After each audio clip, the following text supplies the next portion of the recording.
Hello my dear friends, कैसे हैं आप लोग। उम्मीद करती हूँ आप सब अच्छे होंगे।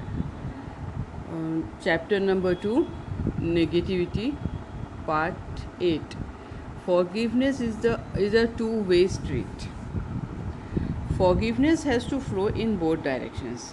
None of us is perfect, and though there will be situations where you are blameless, there are also times when there are missteps on both sides of a conflict. When you cause pain and others cause you pain, it's as if your hearts get twisted together into an uncomfortable knot. When we forgive, we start to separate our pain from theirs and to heal ourselves emotionally. But when we ask for forgiveness at the same time, we untwist it together. This is a bit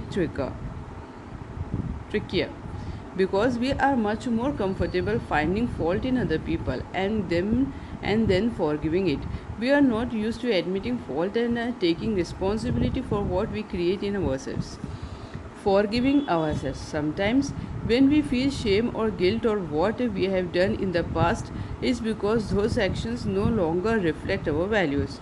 Now, when we at our former selves, we don't relate to their decisions. This is actually good news. The reason we are hunting over our past is because we are made progress. We did the best we could then, but we can do better now. What could be better than moving forward? We have already winning, we are already crushing it.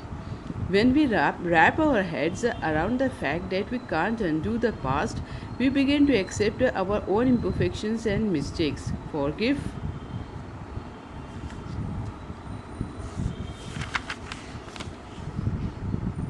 Try this, forgive yourself.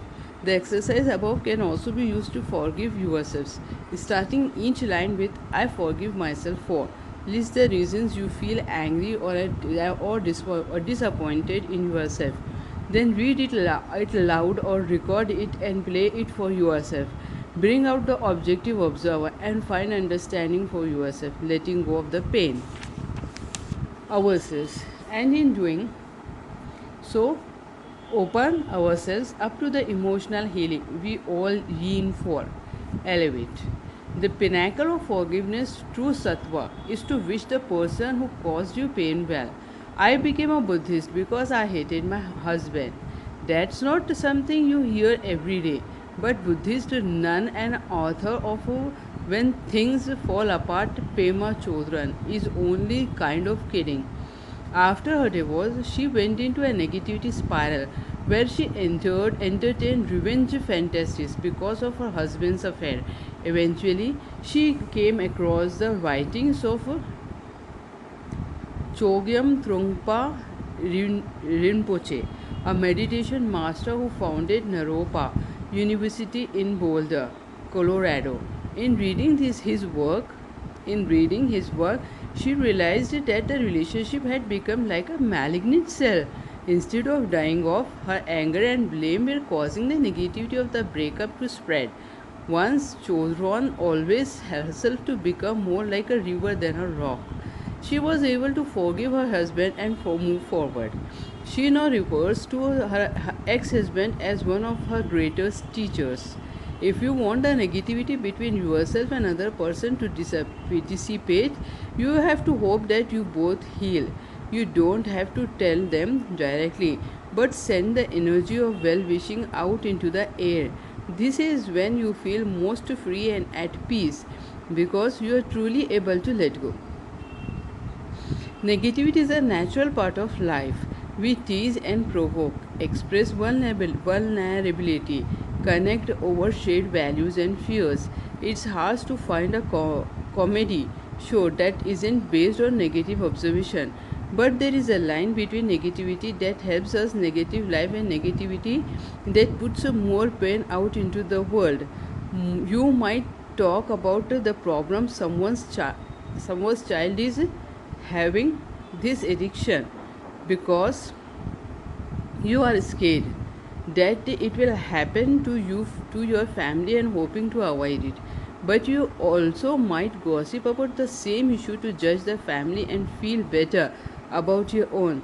Ellen DeGeneres sees the line clearly in an interview with Parade magazine. She said that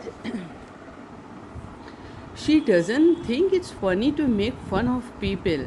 The world is filled with negativity. I want people to watch me and think, I feel good, and I am going to make somebody else feel good today. This is the spirit in which monks have fun. We are playful and laugh easily. When new monks arrived, they often took themselves so seriously. I know I did. And the senior monks would have a twinkle in their eyes when they said, Steady now, don't waste all your energy on your first day. Whenever the priest brought out the most special sacred food, which was sweeter and tastier than the simple food we ordinarily ate, the younger monks would joke wrestle to get to it first. And if someone fell asleep and snored during meditation, we will all glance at one another, not even trying to hide our distractions. We needn't reduce our thoughts and words to 100% sunshine and positivity, but we should challenge ourselves to dig to the root of the negativity, to understand its origin in ourselves and those around us, and to be mindful and deliberate in how we manage the energy it absorbs. We begin to let go through recognition and forgiveness. We spot, stop, and swap, observe, reflect, and develop new behaviors to replace the negativity in our lives. Always striving toward self discipline and bliss. When you stop feeling so curious about others' misfortunes and instead take a pleasure in their success, you are healing. The less time you fixate on everyone else, the more time you have to focus on yourself. Negativity, as we have discussed, often arises from fear. Next, we will explore fear itself, how it gets in our way, and how we can take it a productive part of life. यहाँ पे part 2 negativity finish होता है, chapter 2 negativity, not part 8 chapter 2. हम मिलेंगे next video में with the chapter 3 fear.